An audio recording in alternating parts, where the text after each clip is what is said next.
সকাল বন্ধুরা। সকালবেলাতে আমার পায়রাগুলোকে কম খাইয়ে আমার শুরু হয় এভরিডে।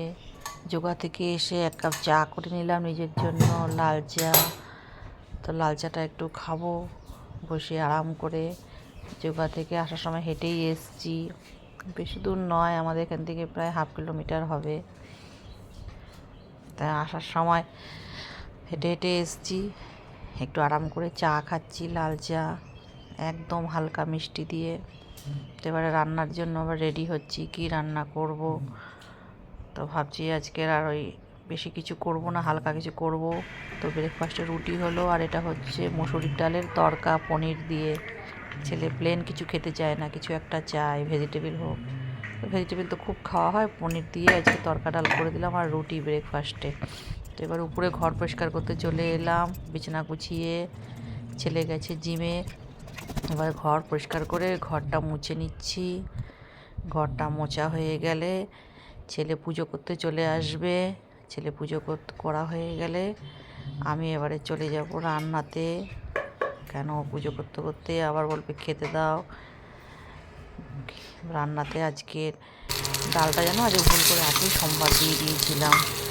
তারপরে জানি না মাছের মাথা আছে, মাছের মাথাটা বের করে আর মাছের মাথা দিয়ে ডাল সোমবার। মুগ ডাল, মুগ ডাল খেতে আমার ভীষণ ভালো লাগে, আমার খুব ফেভারিট। মুগ ডাল আর আলু ভাজা হলে আমার ভাত খাওয়া হয়ে যাবে। মাছ মাংস তো ওটা করতেই হয়, খেতেই হয়, কিন্তু তাও মুগ ডালটা আমার খুব ভীষণ প্রিয়। তো দেখো ভাতে রান্নায় ছিল আজকের ভাত, মুগ ডাল, মুসুরি ডালের তড়কা, দুপুর সকালের আর 2 রকম সবজি অল্প করে, আর ডিমের কারি করেছি গা মাখা করে। আমার খুব ফেভারিট ডিমের কারি। দেখো কখন থেকে ছেলেকে ডাকছি খেতে আসতে, বাবাকে ডাকছি। আমি যদি একটু রান্নাঘর ছেড়ে এদিক ওদিক চলে যাই তখন নিয়ে ওরা খেয়ে নেবে। আর খাওয়ার সময় ওদের অনেক ওয়েট করেছে, খুব রাগ হয়েছে, প্রচণ্ড মাথা গরম হয়ে গেছে ছেলের আর ছেলের বাবার উপরে। খেতেই আসছে না। ভাত বেড়ে 10 মিনিট হয়ে গেল, ঠান্ডা হয়ে গেল। খাওয়া হয়ে গেল, বাসন ধোয়া হয়ে গেল, টেবিল মোছা হয়ে গেল। এরপরে অনেক জামা কাপড় কেচেছি নিজে হাতে, আজকে মেশিনে দিইনি। পরিষ্কার করে রান্নাঘর, খাওয়াটাও ডাইজেস্ট হয়ে যায় আমার।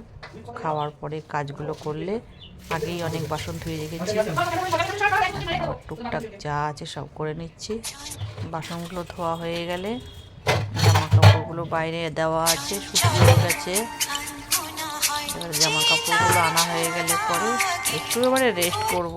আর দাঁড়িয়ে দাঁড়িয়ে পা ব্যথা হয়ে গেছে জানো না বন্ধুরা, একভাবে সকাল থেকে কন্টিনিউ দাঁড়িয়ে থাকি। আর নিজের কাজ নিজে করতে ভালোও লাগে আমার, কিন্তু কেউ যদি ডাকি খাওয়া টাইমে খেতে আয় খেতে আয়, ডাকতে ডাকতে বিরক্ত লাগে।